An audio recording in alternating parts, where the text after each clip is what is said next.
Travis Martell here with Martell Fitness. Today, I'm gonna run you through a nice warm-up you can perform before skating, for a workout, or even before you're on the field working on some speed or agility work. All you're gonna need is a little ankle band. The darker the band, the stronger it is. So depending on your strength, pick a band that's appropriate for your size and your strength. I'm gonna use this black band here. I'm gonna step into it with my one foot, step in with my other foot, make sure it's nicely placed around my ankles. The big thing here is we always want to have tension on the band. I never want to step so far that I lose tension on that band and the band might slide down on me. To get set up with our first exercise, it's a band lateral walk. I'm going to get a little bit of a knee bend. I'm going to try and drive my knees out a little bit. I'm thinking weight to the outside of my foot, but I'm always keeping my big toes in contact with the ground. From here, I want to just tuck my hips a little bit, thinking neutral spine. My core is engaged, and I'm going to step out to my side, and I don't want to get this foot or my knee too far in front of me, and I'm going to step, always keeping tension there. So it's step, step, step, step, step, step, staying nice and tight. I'm going to walk out 10 to my left, and I'm going to come back to my right on 10.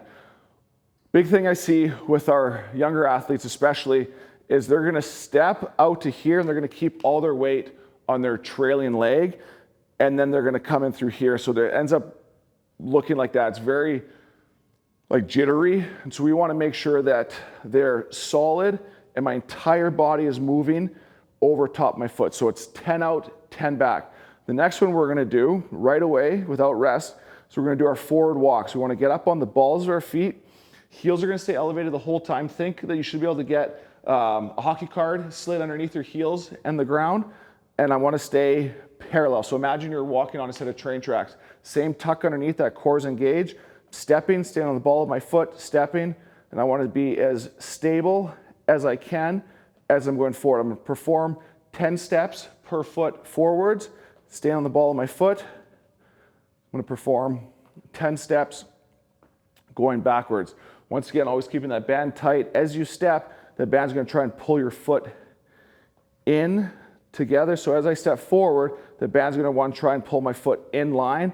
I got to keep it out on those train tracks the entire time. So the forward walks, 10 per foot forward, ball of the foot, walking backwards, 10 per foot, same thing on the ball of your foot. Then we're going to perform our swoops. So I'm going in to out. So now it's okay that I get a little bit of slack on that band, but I want to get much more tension as I swoop through. I want my entire body to be shifting through here as I'm coming. Once again, 10 per foot forward, and then I am going in to out, backwards, 10 per foot. So from the front, as I'm coming in, I'm going in to out, landing on the ball of my foot, in to out, landing on the ball of my foot, making sure that I keep tension as I'm pushing through. The last one we're going to do in our sequence is called a psoas march. So you're going to get on the ground. This exercise is for that deep psoas muscle, our hip flexor muscle. So band is going to be in the middle of the shoe. We're going to lie flat on the ground. We're going to tuck our chin. We're going to make sure our low back is in contact with the ground. So if you're noticing that you can get your hand underneath the small of your back in the ground, that means you're extending through low back. So we want to tuck underneath. Think about pressing low back in the ground. Knees should be over top of hips. I'm going to press one foot out, and my other leg is going to stay up over top, come back in, lock that leg as the other leg goes out, come back in. Try and exhale as you press out. This will force us to get into those nice deep core muscles that are going to create all that stability. If we hold our breath during that last drill, we're going to rely on our big rectus abdominis, that six-pack muscle, to create that stability. This drill, we're trying to get deep into the transverse abdominis, that TA, and obviously we're attacking that psoas muscle, that hip flexor muscle. So we got all those muscles working as we're pushing that foot out and that other one staying locked. So think exhale as you're pushing through. So once again, we have our band lateral walks.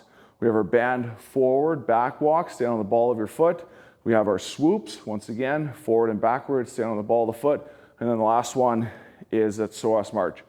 Run through that twice, so 2 times through the entire thing, 10 reps for everything.